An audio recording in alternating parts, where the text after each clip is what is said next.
선제골을 기록했던 존슨의 인터뷰가 존재감을 잃어가는 매디슨에게 사망 선고를 내렸다. 손흥민 덕분에 상승세를 유지하던 토트넘이 결국 한풀 꺾인 모습을 보였습니다. 토트넘은 3일 웨스트햄과의 리그 31라운드 원정 경기를 가졌는데 햄스트링 부상으로 자리를 비웠던 반더벤이 복귀했지만 일주일에 2경기를 치러야 했던 토트넘은 체력적 부담감이 심할 수밖에 없었습니다. 때문에 전문가들은 경기 전부터 토트넘이 손흥민을 중심으로 기회가 왔을 때 확실한 마무리로 일찌감치 승부를 봐야 한다고 입을 모았는데요.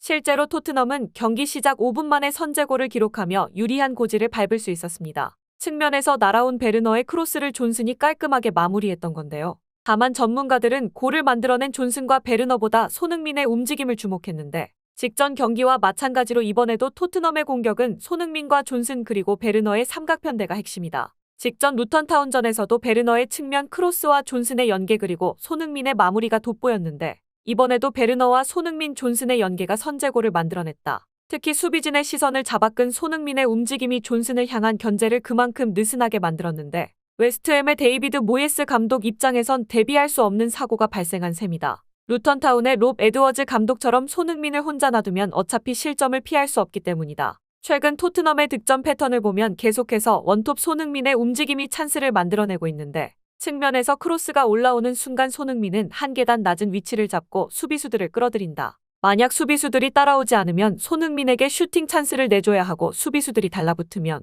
반대편 윙어들에게 찬스가 열리는 식이다. 문제는 손흥민이 경기 내내 수비수 뒷공간을 파고들어 수비수들의 진을 빼놓기 때문에 90분 동안 쫓아다니는 게 결코 쉽지 않다는 점이다. 라며 단순해 보이는 토트넘의 공격 패턴이 손흥민으로 인해 파괴적인 전술로 탈바꿈한다고 극찬했습니다. 하지만 토트넘의 좋았던 분위기는 길지 않았습니다. 전반 19분 코너킥 상황에서 보원이 올린 크로스를 주마가 머리로 받아 넣으며 균형을 맞췄기 때문인데요. 토트넘의 세트피스 수비도 지적을 받았지만 더 큰 문제로 손꼽히는 건 따로 있었습니다. 전문가들은 이어서 손흥민의 마무리 능력을 돕기는커녕 경기를 방해하는 선수들을 지목하며 맹비난을 이어갔는데 토트넘의 수비 집중력도 분명 아쉬운 점이었지만 토트넘 공격진의 지속적인 문제가 훨씬 심각하다. 메디슨과 클루셉스키는 최근 경기에서 지속적으로 손흥민과 섞이지 못한다는 비판을 받아왔는데 이번 경기 역시 변함없이 손흥민을 방해하며 상위권 싸움이 치열한 토트넘의 발목을 잡았다. 메디슨은 문전 앞에서 시종일관 손흥민과 동선이 겹치는 모습을 보였는데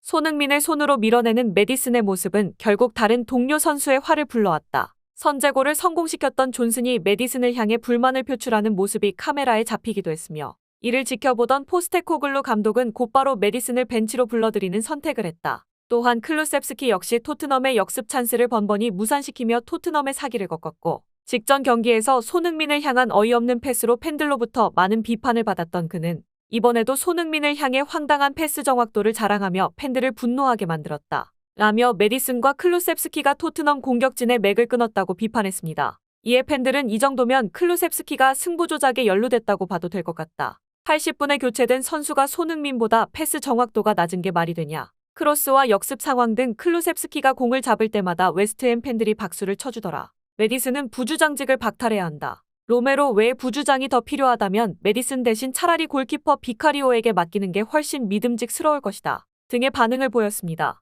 결국 토트넘은 최근 좋았던 흐름을 이어가지 못하며 웨스트햄과 1대1 무승부를 기록하며 상위권 싸움에 제동이 걸릴 수밖에 없었는데요. 토트넘이나 아스톤 빌라 양팀 모두 리버풀과 아스널 등 강팀과 경기를 앞두고 있고 특히 빌라는 유로파 컨퍼런스 리그를 병행해 상위권 싸움에서 체력적으로 토트넘이 유리하다는 분석이 많았습니다. 하지만 지금처럼 손흥민의 발목을 붙잡는 그림이 잦아지면 토트넘의 미래는 어두울 수밖에 없는데요. 게다가 토트넘은 4일간의 비교적 짧은 휴식 후 곧바로 경기를 치러야 하는 만큼 계속해서 체력 문제가 변수로 작용해 앞으로도 손흥민의 마무리 능력에 더욱 기존해야 하는 상황입니다. 하지만 토트넘 팬들의 걱정은 커져갈 수밖에 없었는데 주축 공격수들이 전부 교체로 체력을 관리했지만 이번에도 손흥민은 풀타임을 소화하며 마지막까지 골 사냥의 체력을 불태워 좀처럼 지치지 않는 손흥민이 언제 방전될지 몰라 노심초사할 수밖에 없었던 것이죠. 다만 일각에선 이번 경기에서 공격 포인트를 기록하지 못했다며 다소 낮은 평점 5점을 주기도 했는데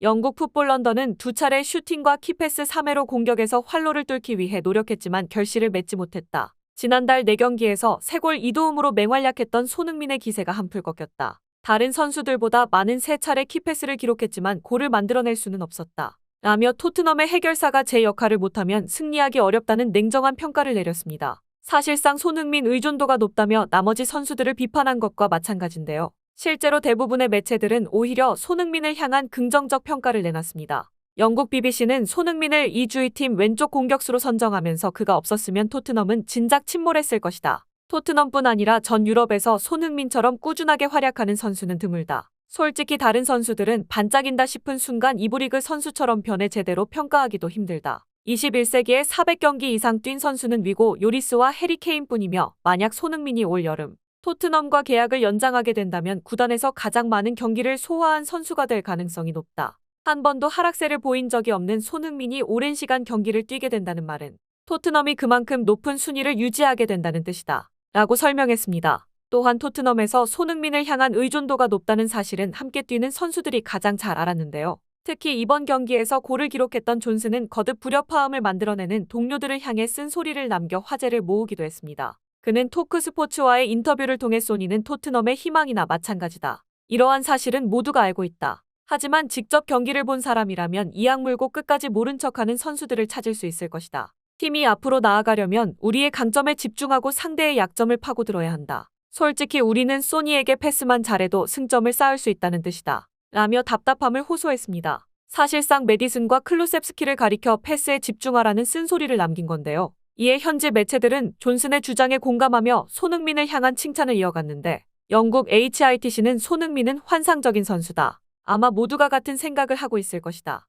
손흥민은 토트넘을 위해 계속해서 노력하는 선수이며 꾸준히 훌륭한 성과를 거두고 있다. 심지어 그는 팀 동료가 더 좋은 위치에 있을 때 무리한 슈팅 대신 패스를 선택하는 선수다. 누가 득점을 올리는지는 전혀 신경 쓰지 않는다는 뜻이다. 그는 언제나 팀을 위한 골을 넣거나 팀이 필요한 기회 창출에 앞장선다. 라며 감독이 사랑할 수밖에 없다고 극찬했습니다. 실제로 손흥민은 이번 경기가 끝난 뒤에도 동료 선수들에게 피드백을 아끼지 않았는데 그는 경기 후 인터뷰를 통해 선수들 간의 경기가 끝난 뒤 경기 내용에 대해서 당연히 이야기를 해야 한다. 이번 경기는 분명히 피드백이 필요했다. 나도 그렇지만 좀 더 개인의 것을 내려놓고 팀적으로 생각한다면 더 좋은 선택을 할 수 있을 것이다. 좋은 결정과 좋은 패스를 하는 것은 앞으로 이어질 경기에서 중요하게 작용할 것이다. 사람이라면 분명 실수할 수 있다고 생각한다. 같은 실수를 반복하지 않으려고 노력하는 모습을 보여주는 게 가장 중요할 것 같다. 라고 설명했습니다. 이에 팬들은 솔직히 손흥민은 동료들을 도울 생각 그만하고 슈팅에 조금 더 욕심을 부려야 한다고 생각한다. 힘들게 기회를 만들어줄 때마다 클루셉스키와 메디슨이 날려먹고 있기 때문이다. 등의 반응을 보였습니다. 토트넘의 다음 상대는 현재 리그 17위의 강등권 노팅엄 포레스트로 그들 역시 강등권 싸움이 한창 치열한 만큼 양팀 간 양보 없는 혈전이 예고되고 있는데요. 과연 손흥민이 주춤했던 16호 골 사냥에 성공할 수 있을지 귀추가 주목되고 있습니다.